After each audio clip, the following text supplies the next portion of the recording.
Welcome back to the Sarcastic Traveller's Guide, where we help you navigate the world's most chaotic cities with just the right amount of sarcasm. Today we're tackling Istanbul, the city where East meets West, and you'll probably meet a dozen carpet salesmen, ready to get lost in the bazaars, overdose on Turkish coffee, and pretend to appreciate ancient mosques. Let's dive in. First stop, Hagia Sophia, the building that's been everything from a cathedral to a mosque to a museum and back to a mosque again. It's old, it's impressive, and yes, you're supposed to be in awe of it. Pro tip, when you step inside, don't just stare blankly at the massive dome. Instead, say something like, "The way the light filters through the windows really highlights the blend of Byzantine and Ottoman architecture. No one will know if you're bluffing, and honestly, they won't care." And while you're at it, make sure to walk around the entire structure, because nothing says I'm a cultured traveller like pretending you're deeply moved by ancient religious art and architecture. Just try not to trip over the other tourists doing the exact same thing. Next up, the Grand Bazaar, a labyrinth of over 4,000 shops, where you'll find everything from spices to fake designer bags. It's a shopper's paradise, assuming you're into haggling and have the stamina to endure hours of just for you, my friend. Pro tip, the first rule of the Grand Bazaar is never accept the first price.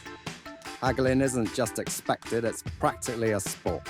Start low, smile, and be prepared to walk away if the price doesn't come down.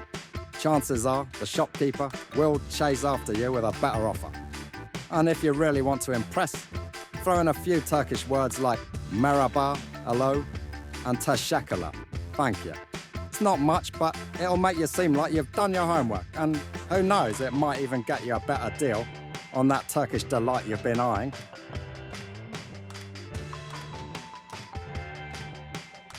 Let's talk coffee. Turkish coffee, to be exact. It's strong, it's thick, and if you're not careful, you'll end up with a mouthful of coffee grounds. But hey, it's all part of the experience. Pro tip, sip slowly.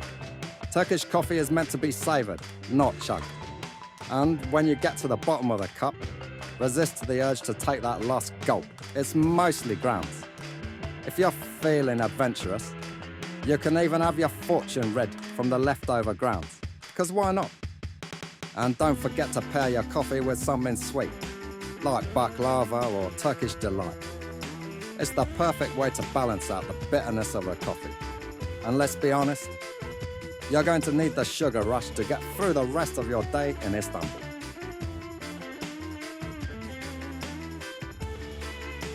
Now that you're caffeinated, it's time to visit the Blue Mosque, one of Istanbul's most iconic landmarks.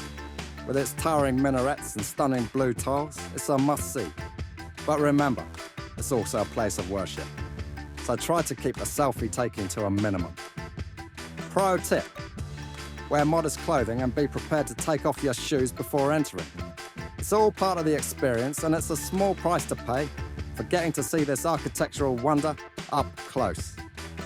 Once inside, take a moment to admire the intricate tile work and massive chandelier. And if you want to sound like you know what you're talking about, mention something about the mosque's perfect symmetry or the way it was designed to rival the Hagia Sophia. Just don't mention that you're secretly comparing it to every other mosque you've visited on your trip. Let's switch things up with a boat ride on the Bosphorus, the strait that separates Europe from Asia. It's a scenic way to see Istanbul from a different perspective. And if you time it right, you might even catch the sunset. Pro tip, take one of the public ferries instead of the overpriced tourist boats. You'll get the same views for a fraction of the price, and you can pretend you're a local commuter while you're at it. Just don't expect any fancy commentary. This is a no-frills experience. And if you're feeling fancy, you can splurge on a Bosphorus dinner cruise. It's a bit more expensive, but it comes with live music and traditional Turkish food. Just try to stay awake for the whole thing. After all, it's not every day you get to sail between two continents.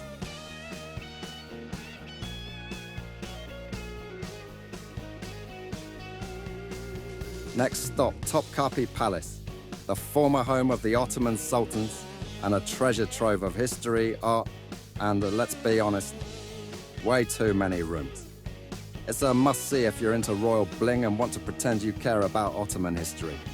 Pro tip, start with the harem section. Yes, it costs extra, but it's where the sultan's wives and concubines live. So it's definitely the most intriguing part of the palace. Plus, it's got some of the best tile work in the entire complex. And don't miss the treasury, where you'll find the famous Topkapi dagger and the spoonmaker's diamond. Because nothing says Istanbul like ogling at a few oversized jewels. Just be prepared to elbow your way through the crowds because everyone else has the same idea.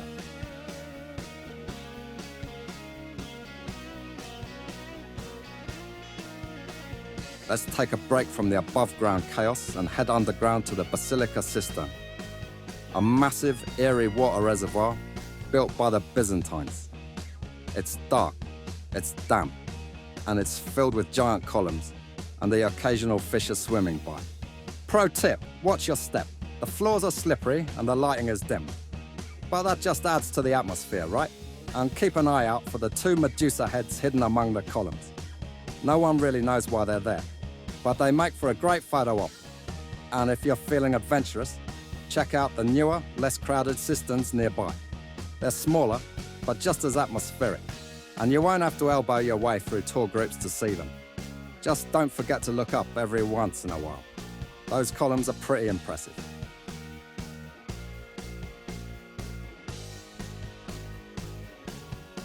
Back above ground, it's time to tackle Taksim Square, the beating heart of modern Istanbul. It's chaotic, it's noisy, and it's packed with people. But hey, that's part of the charm, right? Pro tip, start at the square itself, then take a leisurely stroll down Istiklal Avenue, Istanbul's busiest shopping street. You'll find everything from high-end boutiques to street performers and plenty of opportunities to people watch. And if you need a break from the hustle and bustle, duck into one of the many cafes for a Turkish tea, or if you're feeling bold, a nargile.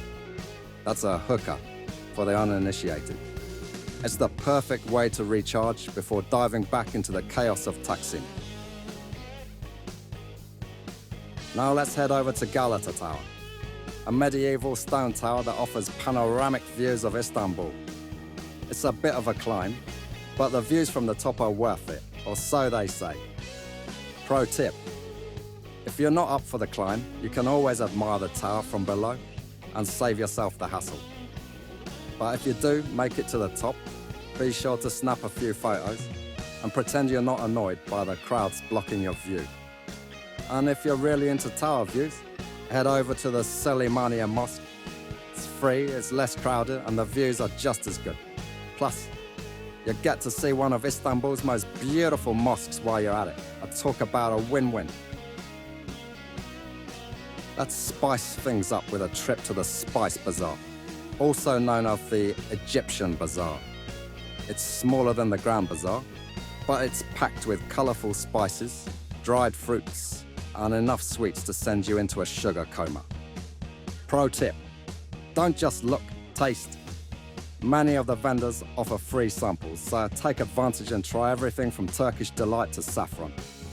And if you're planning to buy anything, remember to haggle. It's all part of the experience. And if you're feeling brave, venture into the side streets around the bazaar. You'll find even more shops selling everything from cheese to olives to, yes, more spices. Just be prepared to get lost in the maze of alleyways. It's all part of the fun. Finally, let's take a stroll down Istiklal Avenue, one of Istanbul's busiest and most famous streets. It's packed with shops, cafes, and street performers, and it's a great place to soak up the energy of the city. Pro tip, don't just stick to the main drag. Explore the side streets and alleys for hidden gems like local boutiques, art galleries, and quirky cafes. And if you're feeling adventurous, take the old-fashioned tram that runs along the avenue. It's a bit touristy, but it's also a fun way to see the street from a different perspective. And if you're in the mood for some nightlife, Istiklal is the place to be. From rooftop bars with stunning views to underground clubs, playing everything from Turkish pop to electronic music, there's something for everyone. Just be prepared for the crowds. This is Istanbul after all. Last but not least, let's talk about Turkish baths. Because no trip to Istanbul is complete without getting scrubbed down by a stranger in a steamy room. It's a bit intimidating at first, but once you get past the awkwardness, it's actually pretty relaxing. Pro tip: go for a traditional hammam experience, complete with a scrub, soap massage, and maybe even a cup of Turkish tea afterwards. It's not just about getting clean. It's a cultural experience. Just be prepared for the thoroughness of the scrub down. And if you're feeling shy, don't worry. There are plenty of hammams that cater to tourists, with private rooms and more gentle treatments. But if you want the full experience, go for one of the historic hammams in the city centre. It's an adventure you won't forget anytime soon. And there you have it, your extended sarcastic survival guide to Istanbul. Whether you're getting lost in the Grand Bazaar, sipping Turkish coffee, or trying to survive the hustle and bustle of Taksim Square, Istanbul is a city that's full of surprises. So like, subscribe, and drop a comment below with your most sarcastic travel tip. And remember, when in doubt, just smile, nod, and pretend that you know what you're doing. Görüşürüz, travelers. All right, listen up.